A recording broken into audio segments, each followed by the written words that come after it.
You've been sick for days, yet no one knows what you have. In fact, no one knows what anyone has. Your stomach tightens like it's trying to fold in on itself.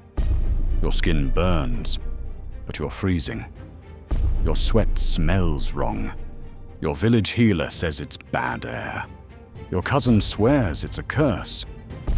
Your neighbor sacrificed a chicken to Sekhmet, just in case. And you haven't eaten in 2 days. You try to call for help, but your tongue won't move. You can barely breathe. And to make matters worse, there are no doctors in your village. No proper medicine either. And there's no one coming to save you. Because in ancient Egypt, getting sick was a death sentence in slow motion. But what happens when a fever is fatal and the only treatment is hope? Well, first of all, if the hard labor didn't take you out, the water probably gave it a try. Ancient Egypt had doctors, yes. Some even knew what they were doing.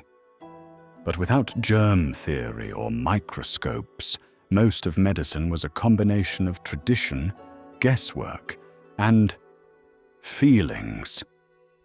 And yes, they had fancy tools, impressive scrolls. But none of that helps when you don't actually know why someone's sick. Let's start with the Nile. Yes, it was the lifeline of Egypt, but it was also kind of a death trap. People drank from it, bathed in it. They even cleaned their clothes in it. They washed their animals in it too. The same water, without filters or soap, and absolutely zero idea that tiny, invisible creatures might be killing them. So it's no surprise that gut diseases ran wild. We're talking chronic diarrhea, dysentery, and parasites galore. Worms were basically part of the population, and that led to malnutrition. Then dehydration, then, you guessed it, more disease. And this wasn't only happening to farmers in the fields. Even the rich weren't safe. Researchers studied mummies from elite tombs in Aswan from the Middle Kingdom's 12th dynasty. They found signs of stunted growth and anemia in upper-class children. Not exactly the perks you'd expect from palace life. One team summed it up this way: life hung on the edge of survival. That's poetic, also terrifying. And as for parasites, there was Schistosomiasis. Yes, it's hard to say, but it's worse to have. This one gets into your body through the skin, usually while standing in irrigation canals. It targets your organs and wrecks your insides. 65% of mummies tested had it. 65. That's not an outbreak. That's just daily life. Schistosomiasis caused anemia, bladder damage, and liver failure. Sometimes, death. And guess what? Loves still water almost as much as parasites. Mosquitoes, which means malaria. DNA from the deadliest strain, Plasmodium falciparum, has turned up in mummies, including Tutankhamun. A 2010 study showed that about 1 in 5 mummies had traces of malaria. So, yeah, even the royals were mosquito food. And it gets worse. Tuberculosis has shown up in several mummies too, especially in the spine. But aside from that, there's still debate about whether smallpox or measles hit Egypt before the Romans. But if they did, it would have been awful. Imagine, new disease, no immunity. Classic recipe for a mass die-off. So, yes, Egypt had beauty, brilliance, and power. But also parasites, lice, and a deeply unfortunate amount of diarrhea. And that part usually doesn't make the travel brochures. And injuries didn't help either. People were quarrying stone, building monuments, and fighting wars.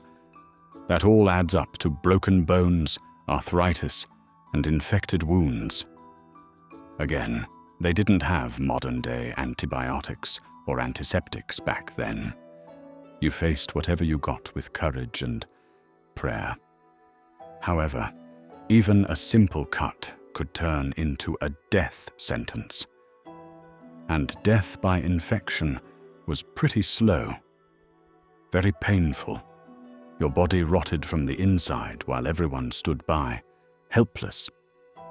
We see the aftermath in the bones, jaws eaten away by abscesses, feet showing signs of gangrene. So no, they didn't die peacefully. They died in agony. But now, to be fair, ancient Egyptian medicine was impressive for the time. Egyptian doctors did have real skills. They knew how to set bones and set a broken limb. Splints have been found by archaeologists. Some fractures healed so cleanly they'd impress a modern ER nurse. They also stitched wounds pretty well. They used honey and tree resin, both of which have natural antiseptic qualities.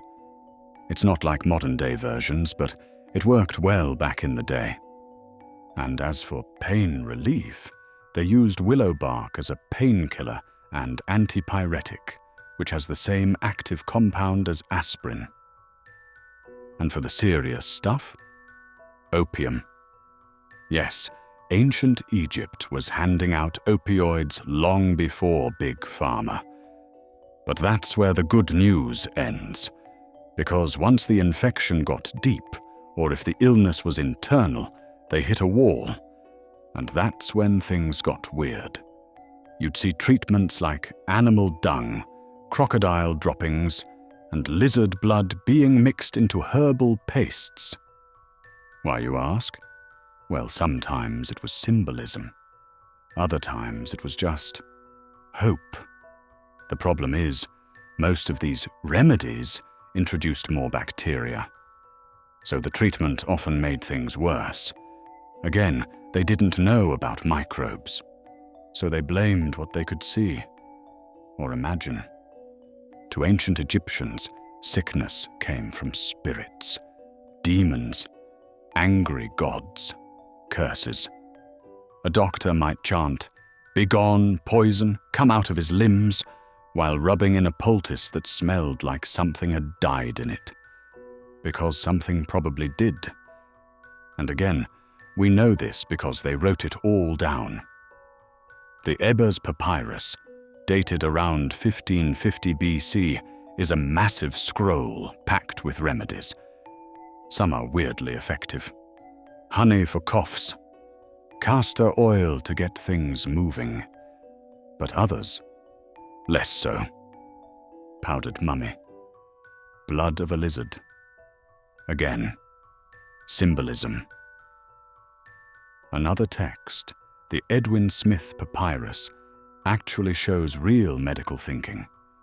It details injuries, notes the brain, the heartbeat, actual observations. So, yeah, they were getting close. But without germ theory, they couldn't put it all together.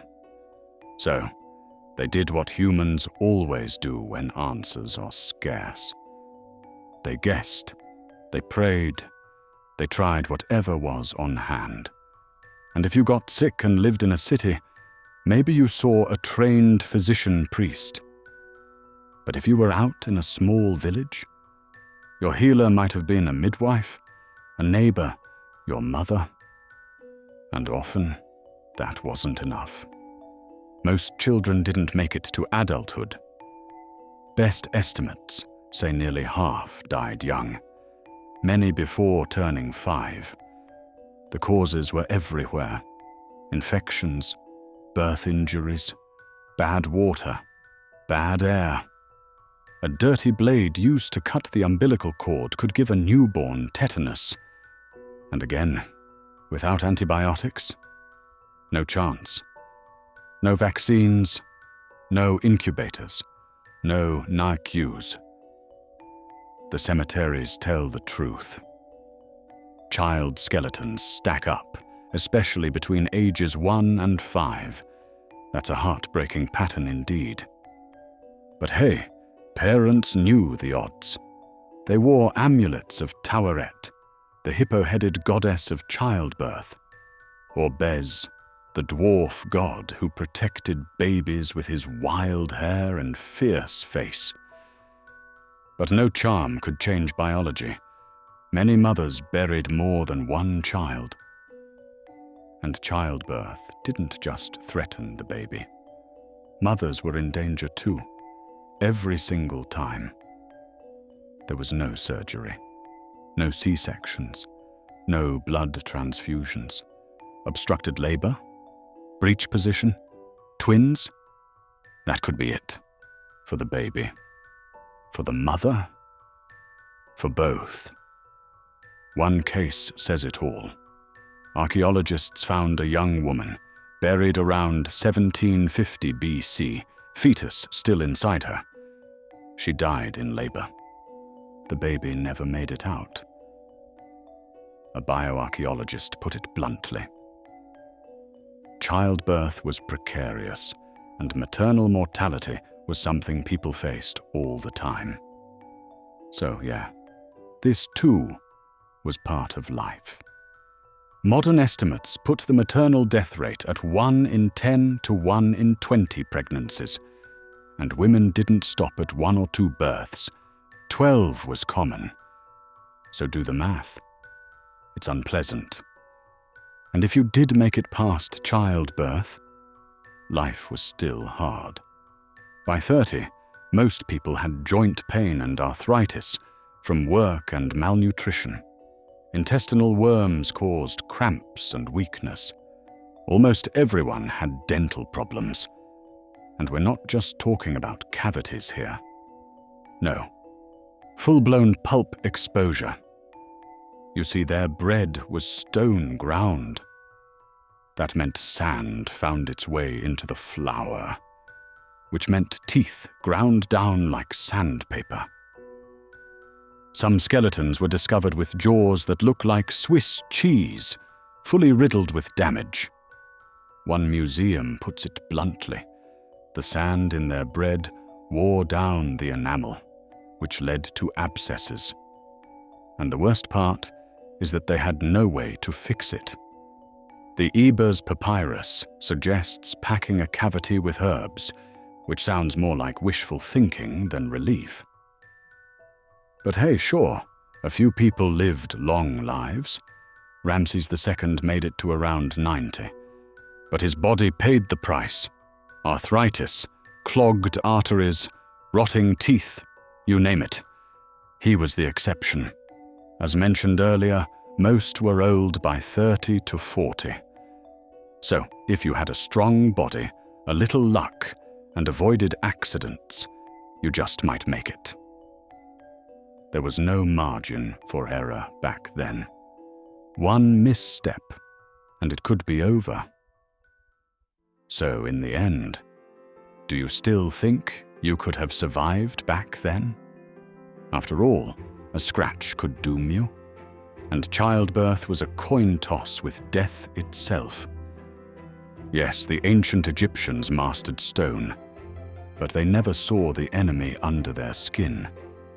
Because the deadliest threat in ancient Egypt wasn't war or famine or even the gods.